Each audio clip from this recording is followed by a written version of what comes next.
നമ്മൾ എല്ലാ ദിവസവും പത്രമാധ്യമങ്ങളും വിഷ്വൽ മീഡിയകളുമൊക്കെ നോക്കുന്നത് അർജുൻ്റെ തിരച്ചിൽ ആരംഭിച്ചോ എന്നുള്ളതാണ്. ഇന്നലെ നമ്മുടെ വീഡിയോയിലൂടെ ഞാൻ പറഞ്ഞിട്ടുണ്ടായിരുന്നു, ഷിരൂരിൽ ഇന്നലെ അർജുന് വേണ്ടിയുള്ള തിരച്ചിൽ പുനരാരംഭിച്ചു എന്ന്. ഇന്നലെ ഷിരൂരിൽ തിരച്ചിൽ നടന്നു എന്ന് പറഞ്ഞത് ശരി തന്നെയാണ്. പക്ഷേ അത് സോനാർ പരിശോധനയായിരുന്നു. അർജുൻ്റെ ട്രക്കിൻ്റെ പൊസിഷൻ മാറിയോ എന്ന് നോക്കുന്ന ഒരു പരിശോധനയായിരുന്നു അത്. ഇപ്പോൾ അർജുനെ തിരയാൻ പറ്റുന്ന അനുകൂലമായ സാഹചര്യമാണ് ഷിരൂരിലുള്ളത്. ഗംഗാവാലിപ്പുഴയിൽ അടിയൊഴുക്കില്ല, വെള്ളം കുറഞ്ഞുകൊണ്ടിരിക്കുന്നു, മഴയില്ല. ഇങ്ങനെയുള്ള നല്ല സാഹചര്യങ്ങൾ തന്നെയാണ് ഷിരൂരിലുള്ളത്. മാത്രവുമല്ല, അവസാനമായി അർജുന് വേണ്ടിയുള്ള തിരച്ചിൽ അവസാനിപ്പിക്കുന്ന സമയത്ത് പറഞ്ഞിരുന്നത്, ഇനി ഡഡ്ജിങ് മെഷീൻ കൊണ്ടുവന്നാൽ മാത്രമേ തിരച്ചിൽ പുനരാരംഭിക്കാൻ സാധിക്കുകയുള്ളൂ എന്നായിരുന്നു.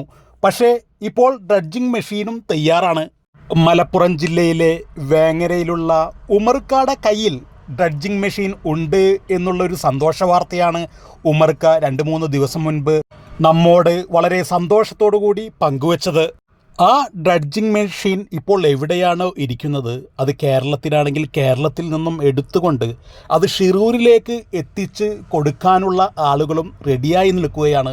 അതും ഫ്രീ ആയിട്ട് തന്നെ, ഫ്രീ ട്രാൻസ്പോർട്ടേഷനോട് തന്നെ എത്തിച്ച് കൊടുക്കാനും ആളുകൾ റെഡിയാണ് എന്നാണ് ആ ഉമർക്ക പറഞ്ഞതിന് ശേഷം ഒരുപാട് ആളുകൾ മനാഫിനോട് വിളിച്ചു പറഞ്ഞിട്ടുള്ളത്.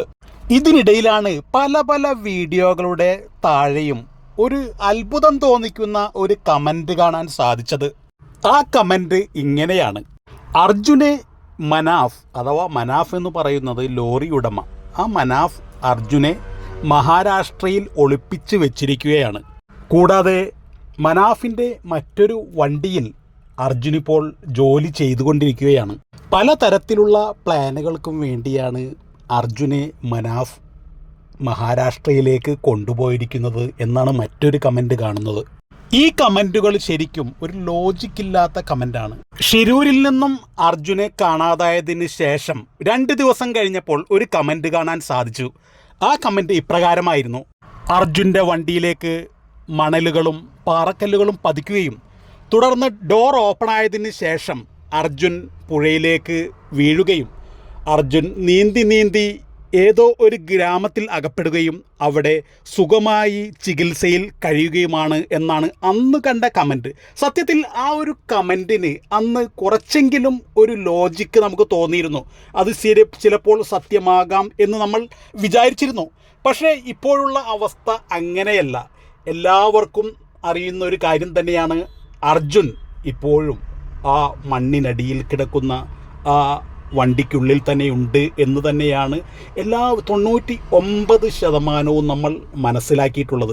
അത് തന്നെയാണ് സത്യവും. അതുകൊണ്ട് തന്നെ തുടർ ദിവസങ്ങളിൽ തന്നെ അർജുന് വേണ്ടിയുള്ള തിരച്ചിൽ വീണ്ടും പുനരാരംഭിക്കും എന്ന് നമുക്ക് പ്രതീക്ഷിക്കാം.